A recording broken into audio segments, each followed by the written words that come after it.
Paytm money में intraday में आप स्टॉप लॉस जो है वो कैसे लगा सकते हैं, ये आज इस वीडियो में हम देखेंगे। तो सबसे पहले हम देख लेते हैं, जैसे मान लीजिए कोई भी आपने इंट्राडे का ट्रेड लिया हुआ हो, आप यहाँ पोर्टफोलियो वाले सेक्शन पे क्लिक करके, और यहाँ पे एक पोजीशन सेक्शन है, एक होल्डिंग सेक्शन है। जो आपके होल्डिंग वाले शेयर होंगे वो यहाँ दिखेंगे, जो आज आपने शेयर लिए हैं वो आपको यहाँ दिखेंगे। तो जैसे एग्जाम्पल के लिए मैंने आपको दिखाने के लिए एक स्टेट बैंक ऑफ इंडिया का एक शेयर लिया है, एक नहीं 10 शेयर लिए हैं और ये इंट्राडे में लिए हैं, ठीक है। तो इंट्राडे का मतलब है कि ये आज के अंदर ही मुझे क्लोज करना है। अब इसमें जो इंपॉर्टेंट चीज़ है, अगर इसमें मैं अभी जैसे देखिए ये जैसे हल्के से प्रॉफिट में चल रहा है और मैं चाहता हूँ कि ये स्टॉप लॉस, अगर मान लीजिए लॉस जाए तो एक स्टॉप लॉस मैं लगा दूँ। मान लीजिए जैसे मैं 570 रुपये पे एक स्टॉप लॉस लगा दूं, क्योंकि मैंने 573 पे बाय किया है, 573 रुपये 80 पैसे पे, और अभी भाव चल रहा है 575 रुपये 25 पैसे।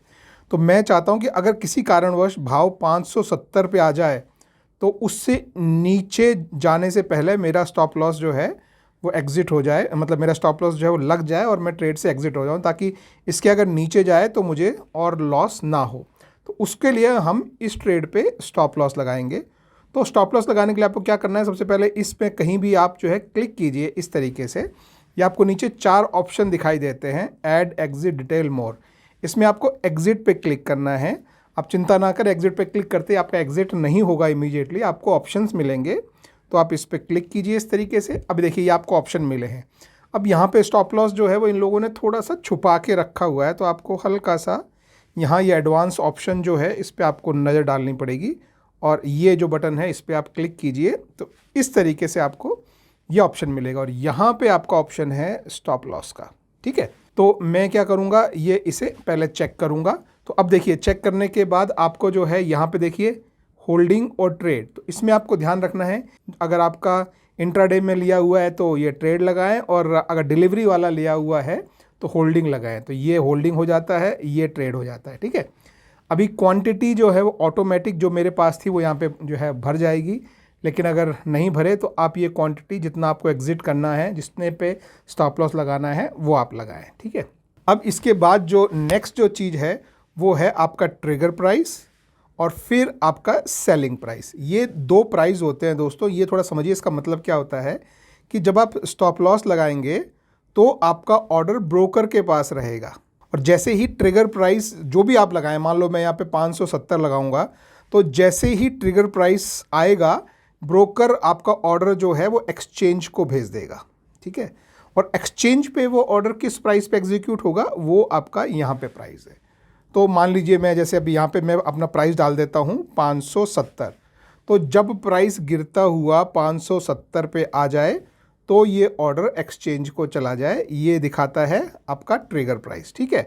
अब इसके बाद हम दूसरा देखते हैं कि हमको मार्केट प्राइस या कस्टम प्राइस। मार्केट प्राइस का मतलब होता है कि जब भी ये ऑर्डर मार्केट में भेजा जाएगा उस समय जो भी मार्केट में प्राइस होगा, जो कि 570.1 भी हो सकता है, 569.8 भी हो सकता है, कुछ भी हो सकता है, इस रेंज में कुछ भी हो सकता है लगभग।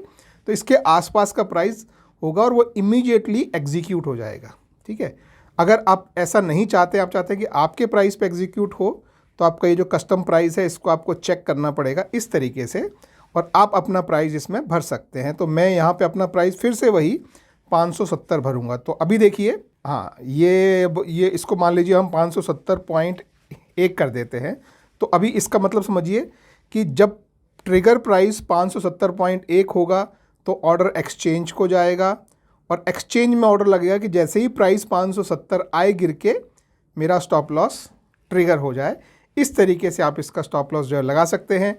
अब ये दोनों चीज़ें भरने के बाद और क्वांटिटी भरने के बाद, और ये ध्यान रखें ये दोनों में से अगर आपका इंट्राडे ऑर्डर है तो ट्रेड रखें, होल्डिंग वाला है तो होल्डिंग में रखें, और फिर ये यहाँ पे स्वाइप टू सेल जो है इसे आप स्वाइप कर दें इस तरीके से यहाँ से यहाँ तक, ठीक है।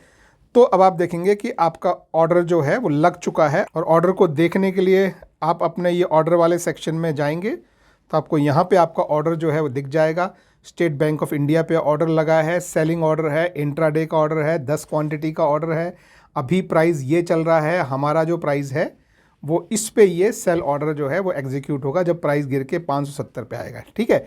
तो इसे अगर आप कभी भी चेंज करना चाहें या चेक करना चाहें तो इस तरीके से आप इस पर क्लिक करके और ये जो मॉडिफाई वाला जो बटन है इस पर आप क्लिक करेंगे और जो भी आप मॉडिफाई करना चाहे, मान लीजिए मैं इसे 571 करना चाहता हूँ और इसको मैं 570.8 करना चाहता हूँ, मॉडिफाई करके, और फिर मैं ये मॉडिफाई वाला बटन जो है यहाँ से मैं इसको क्लिक करके मैं इसे सेव कर लेता हूँ। तो अब आप यहाँ पे देख सकते हैं कि जो मॉडिफिकेशन हमने किया है वो यहाँ पे हो चुका है। ठीक है, इसके पूरे डिटेल देखने हो तो आप यहाँ पे क्लिक कीजिए और ये डिटेल वाला जो सेक्शन है इस पर आप क्लिक कर सकते हैं। आपको आपके सारे डिटेल्स वगैरह जो है आपको यहाँ पे मिल जाएंगे। और अगर किसी वजह से कभी आपको इसे कैंसिल करना पड़े तो आप यहाँ पे क्लिक करके कैंसिल कर सकते हैं। जैसे मैं कैंसिल करके दिखाता हूँ इस तरीके से, तो ये आपका स्टॉप लॉस ऑर्डर जो है वो कैंसिल हो गया है। तो दोस्तों ये तरीका है इंट्राडे स्टॉप लॉस ऑर्डर लगाने का, मॉडिफाई करने का और उसे कैंसिल करने का। आई होप वीडियो हेल्पफुल रहा हो। अगर हेल्पफुल रहा हो तो एक थम्स अप जरूर देना। ऐसे ही होता, थम्स अप कैसे होता है, ऐसा ही होता होगा शायद। Thank you very much, have a good day, bye bye.